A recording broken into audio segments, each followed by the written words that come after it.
next, oh, the theme for the next 5 weeks will help us identify which mode we are operating in.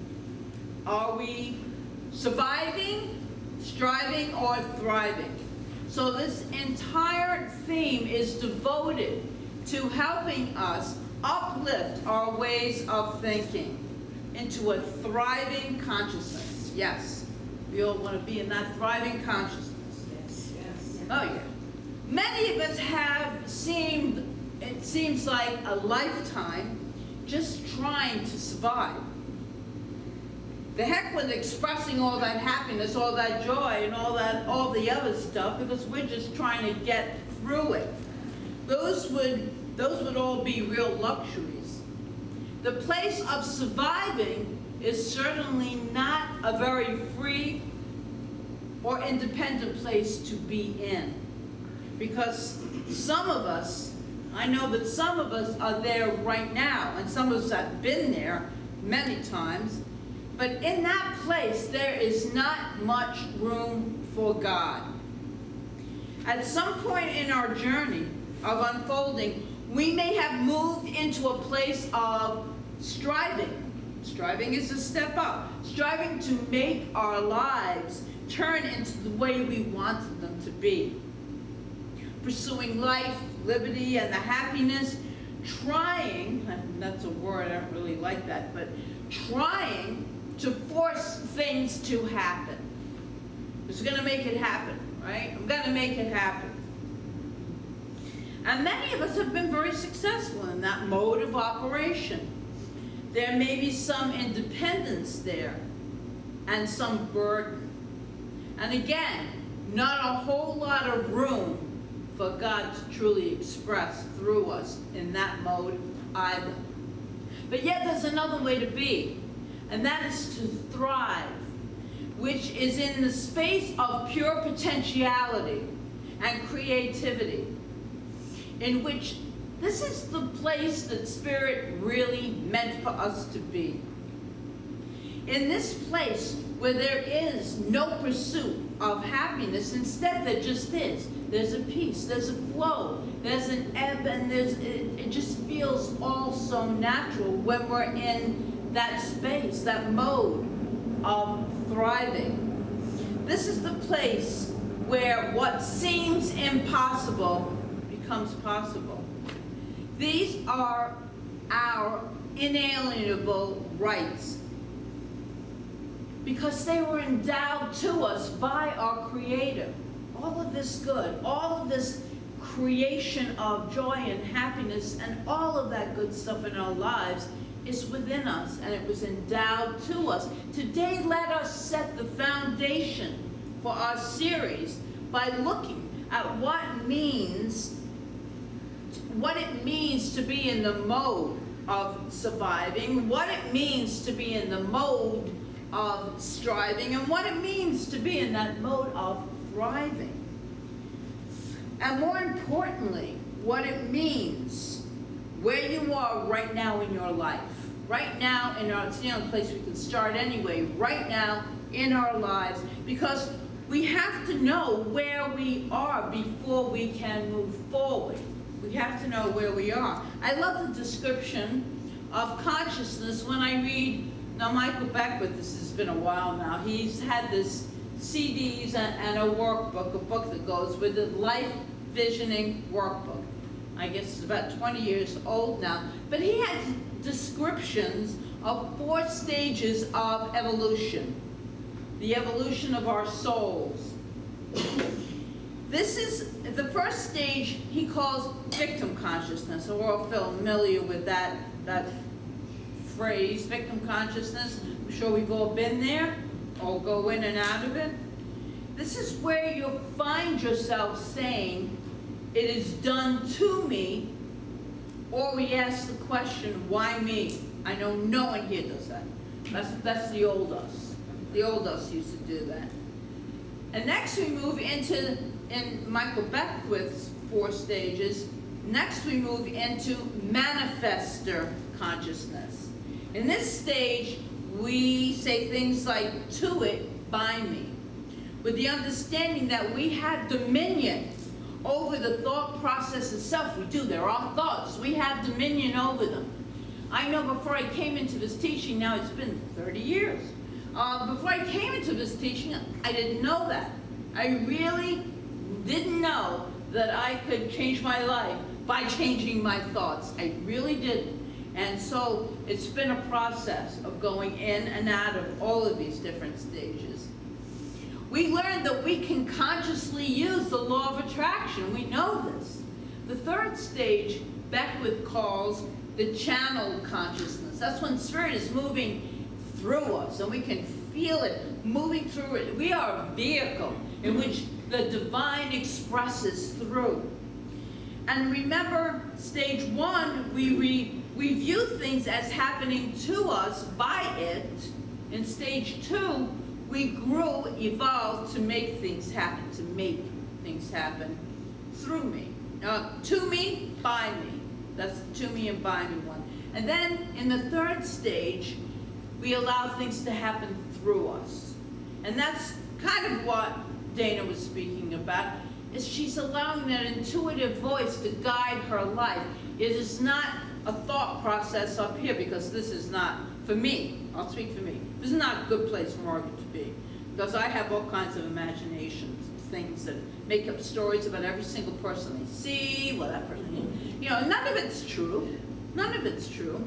I just think it is, because I make it up.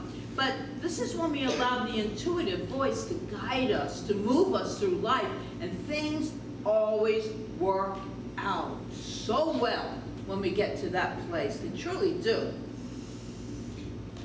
And let's see, we allow the greater good to operate through us. And in stage four, he calls this as me. To allow your personal sense of separation to dissolve. This is the highest consciousness that you can be in. Nothing blocks the full realization with life, your connection with the great I am, with God itself. You are just in that flow. Not in it too long, unfortunately, but that is what the great mystics just sit and they are, or they walk and they are, allowing this divine essence to be them. And so we might get a glimmer of it once in a while as we have this human experience. But we do have that feeling of separation. We're having a human experience, so we go in and out of all four of these stages. And that Beckwith analogy goes perfectly with our surviving, striving, and thriving mode of being. So let's just get into each one. We're going to build on this each week.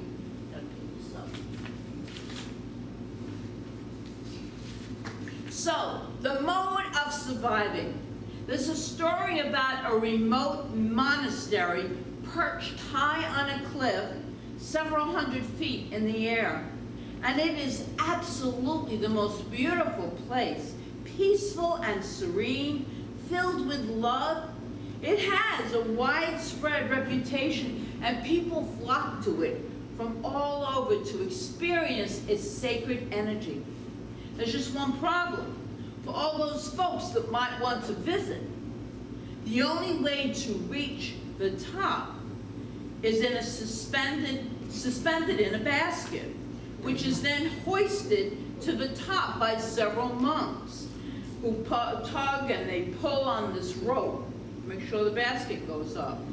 Obviously, the ride up this steep cliff in that basket is terrifying. One day, a tourist got exceedingly nervous about halfway up, as he noticed that the rope was old and it looked pretty frayed and really just hanging there by a thread. With a trembling voice, he asked the monk who was riding with him how often they changed the rope. The monk thought for a moment and answered matter-of-factly, whenever it breaks. That's what we do in life, whenever likes it, right? Feeling like you are hanging by a threadbare rope, and feeling like the rope is ready to break at any moment is being in the mode of surviving. I think we've all been there. When you're in this mode, you really don't think about the absolute beautiful life, a life that is peaceful and serene and full of love, and we're not there because we are hanging on for dear life. First of all, it's too painful to think about those great qualities when you sure are not experiencing them. And besides, all you can really think about is truly that threadbare rope. Pretty scary place to be. And there is a great temptation when we're in this mode to ask the question, why me? Why do these things always happen to me? You know what happens with those questions? It's more of the ego just going to spin that one right around. In the state of consciousness, life seems to be happening to you. You feel powerless, a victim of circumstance, and all we can see is how we might have failed in life. When we have the why me attitude, we believe that I am the way I am because life has done this to me. This stage of beingness is actually a state of sleep. We are asleep to ourselves as creative beings. We are asleep to the power of spirit that rests within us, that gives us the ability to choose and create our futures. Oh, that was such an awakening to know that I could actually pull myself into this connection with a power that is so much greater than I could ever be, and it was there to support me all of the time. That is empowering. We are sure in this stage that life is happening to us, never realizing our power for greatness, the power for love, the power that all the good we hold already within us. We have to access it. We have to wake up to it. And we may have an inkling that there is something better, something fuller, something grander to be experienced. But we really don't know how to handle, we don't have a handle on what it is. We are too busy sleeping with our heads above water. If you feel like you're in this mode this morning, I want to speak to you, just you for a moment. I don't know who you are, but you do. You know who you are. And my heart is with you, so hear me. There is another way, a better way. There is a joyous way for life to be. And that is the way of spirit. Master Teacher Jesus once made a promise. Come to me, all who are heavy laden, and I will give you rest. And now Ernest Holmes talks about this quote in his book, This Thing Called You. And he writes this about that quote. The world starves in the midst of plenty. We see that. Weeps in the midst of joy. Yet the eternal manna has never ceased to fall. The fields of God are ripe unto harvest. The garden of your mind was planted by divine wisdom, superior to anything that you can have on your own. Enter in and process this promised land, he said. When you accept in simple faith, you will receive. When you knock in childlike belief, the door will be open.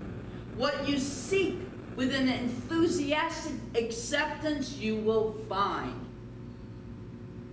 So this statement that Jesus made, come to me, all who are heavy laden, and I will give you rest, has not changed. The power he talked about is still here. It is this changeless omnipresence, of the divine creator.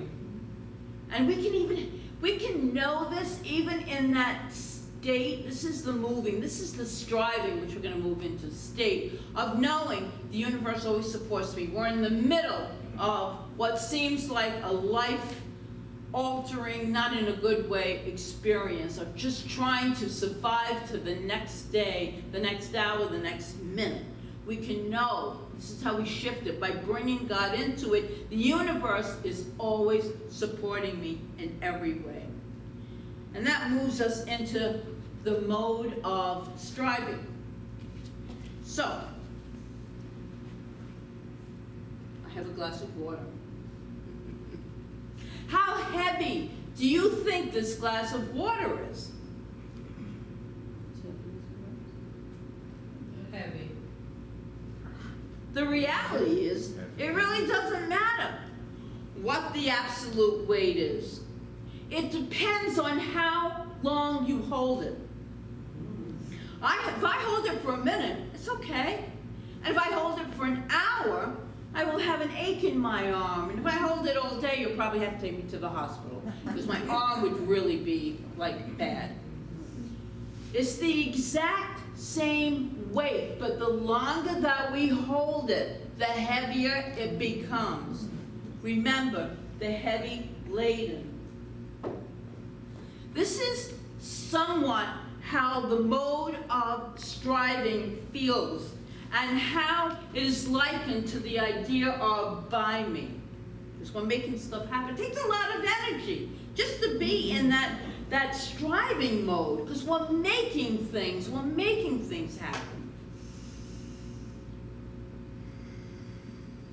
Through my sheer force, I'm forcing things to happen. Through my willpower, controlling and manipulating, figuring it out, because we can figure everything out, holding on, strength. I can make life work. This is when we make things happen. As we give up blame, as we leave the idea that I am a victim of circumstances, we're now in the next phase, and that life is happening to me, we're moving out of that, we begin to see life is happening by me, by me. We start to move into that second stage of our soul's evolution. And as we enter new thought from the why me stage, we begin to see the incredible power of our thoughts and the choices that we make. In by me, we take responsibility for our experiences. So you can see how this is a big step upward. And any of us on the spiritual journey kind of figure that out. In the beginning, we move into that striving mode, and it's good, better than surviving. We learn that our thoughts can create our experiences of reality. It is in this level that we first enter when we begin understanding the principles we teach in New Thought. Learning how to influence our circumstances and our conditions in our lives by our attitudes, our thoughts, and our beliefs. Being awake, because now you're waking up to see that you have power, and aware at this level is really important. It is the first step in our evolution, and it is a stage we cannot bypass. It's evolution. We go through all of these stages. This is a good foundation, so bear with me on this, because this is going to be built up every week. We're going to build on this for the next 5 weeks. It is essential that we recognize that we are not victims of circumstances.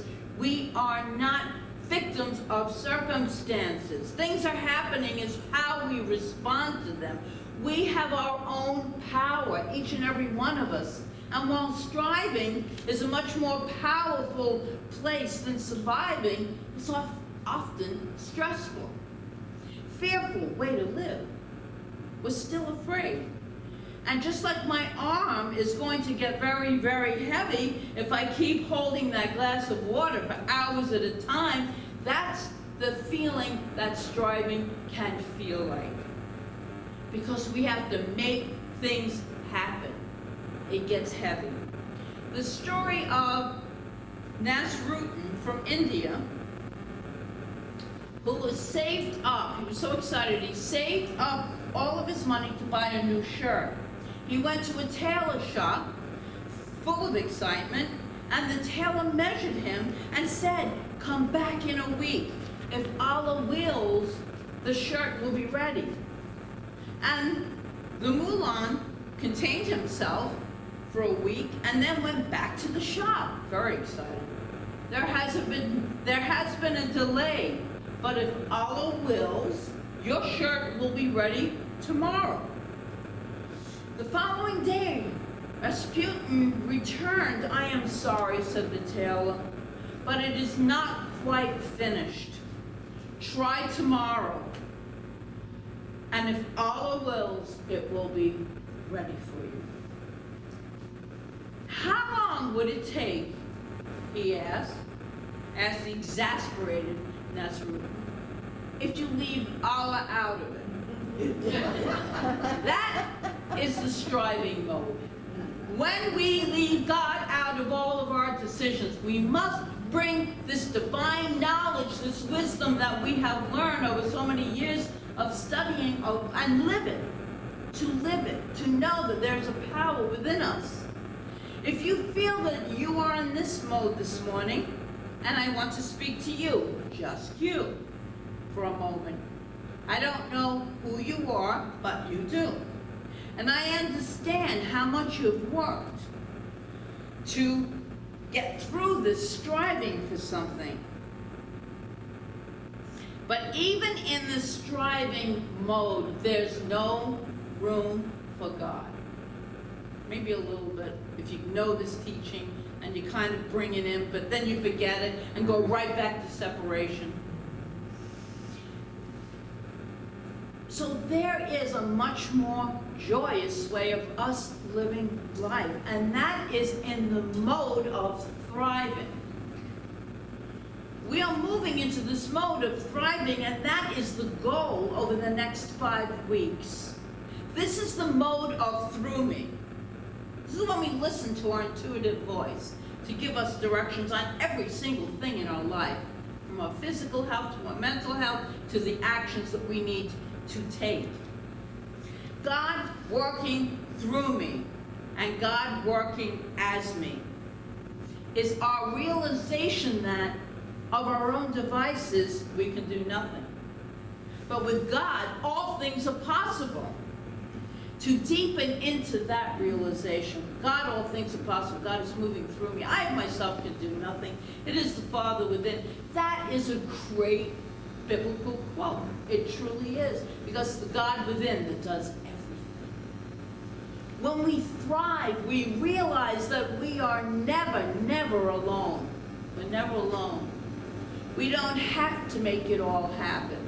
In this stage, we begin to release control and replace it with a sense of a personal relationship with something much more powerful than we are.